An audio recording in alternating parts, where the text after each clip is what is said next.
पहली बात तो मैं ये कहूंगी कि किन्नर अखाड़ा किसके लिए बना था? किन्नर समाज के लिए बना गया था किन्नर अखाड़ा, मगर अब उसके अंदर महिला को स्थान दे दिया किन्नर अखाड़े में। तो मैं ये कहती हूँ, अगर वो किन्नर अखाड़ा है, किन्नर के बदले आप महिलाओं को अब स्थान देने लग गए हैं, तो मैं कहती हूँ इसका नाम चेंज कर दीजिए, फिर बाद में आप दूसरा कोई नाम रख लीजिए ना, है ना। और फिर उसके बाद ये है कि अन्य कई फिल्म स्टार्स आए हैं इस कुंभ के अंदर, स्नान करने भी आए हैं, भाग्यश्री भी आई हैं, और ऋचा, वो क्या नाम है, हर्षा रिचारिया भी आई। हमने कभी किसी पे कमेंट नहीं किया है, मगर आज कमेंट क्यों करना पड़ रहा है, मुझे क्यों बोलना पड़ रहा है कि एक ममता कुलकर्णी जैसी फिल्म स्टार जिनका संबंध डी कंपनी के साथ है, जो ड्रग्स के आरोप में जेल में भी गई हैं, एम आई राइट और रॉन्ग, पूरा विश्व जानता है उस चीज को, उसके बावजूद आप उन्हें दीक्षा देते हैं और उन्हें महामंडलेश्वर के पद पे बिठाते हैं विदाउट कोई शिक्षा दिए। किसी को आप दीक्षा दे के महामंडलेश्वर जैसे इतने बड़े पद पे आसीन कर देते हैं। समाज को आप क्या दे रहे हैं? कौन सा गुरु समाज को दे रहे हैं आप? ये मैं जानना चाहती हूँ। जिस तरह से उन्होंने कल पिंडदान किया, उसके बाद यहाँ पे जो है महामंडलेश्वर का पद दिया गया, क्या लगता है उसके विरोध में आगे कुछ आपका क्या कुछ रहेगा? देखिए, विरोध क्या करूंगी मैं, एक बात बताइए, संतों का विरोध करूं, अपने समाज का विरोध करूं? उचित लगता है विरोध करना अपने समाज का, मगर आईना तो दिखाना पड़ेगा ना। अगर हम गलत है तो हमें आईना दिखाओ, मगर आप गलत है तो हम आपको भी आईना दिखाएंगे ना। कि आपने उन्हें महामंडलेश्वर बना दिया, क्या रीजन था कि आपने उन्हें महामंडलेश्वर घोषित कर दिया, पट्टा अभिषेक कर दिया, है, मुंडन तक नहीं हुआ, एक चोटी काट दी? ये कोई रीजन है क्या संन्यास दीक्षा का?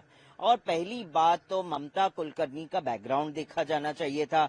डी कंपनी के साथ उनके संबंध रहे, अचानक से वो भारतवर्ष में आती है, वीडियोस वायरल होते हैं, अचानक से कुंभ में प्रवेश कर जाती हैं, वीडियोस वायरल होते हैं, अचानक से प्रकट हो जाती हैं, और फिर बाद में महामंडलेश्वर का भी पद मिल जाता है।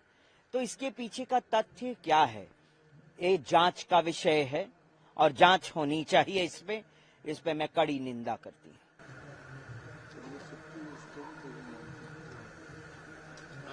माता जी, क्या इसको पब्लिसिटी स्टंट मानती हैं आप, जिस तरह से वहीं? और पब्लिसिटी स्टंट के अलावा और क्या हो सकता है? आप भी समझदार है, हम भी जानते हैं कि एक पब्लिसिटी के लिए आज के समय में अखाड़ा कुछ भी कर सकता है, सिर्फ पब्लिसिटी के लिए है?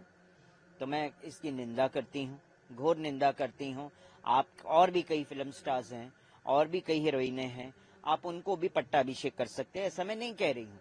मगर ममता कुलकर्णी की जहां तक बात आती है, तो आपको ये तो सोचना चाहिए था, आप ममता कुलकर्णी का पट्टाभिषेक कर दिया, आपने सब कुछ कर दिया बिना छानबीन किए, बिना शिक्षित किए, दीक्षा दे दी आपने।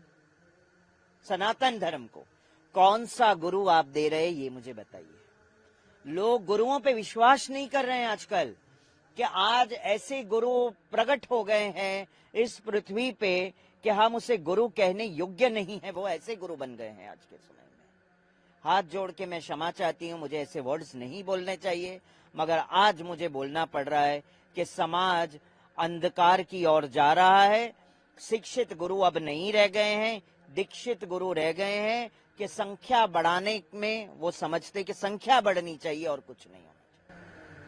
माता जी, कुछ लोग ये भी तो कह रहे हैं कि अच्छी बात है कि जो है बड़े बड़े स्टार जो है सनातन संस्कृति से जुड़ रहे हैं। जी जी। और दूर दूर से आ रहे हैं यहाँ पर, तो लोगों का ये कहना है कि बड़े बड़े स्टार जो है सनातन संस्कृति से जुड़ रहे हैं, इसमें बुरा क्या है? आप सही कह रहे हैं, इसमें कोई बुरा नहीं है। बड़े बड़े फिल्म स्टार्स जुड़ने चाहिए और उनको भक्त बनाना चाहिए, सब कुछ है, मगर बैकग्राउंड भी तो देखना चाहिए ना।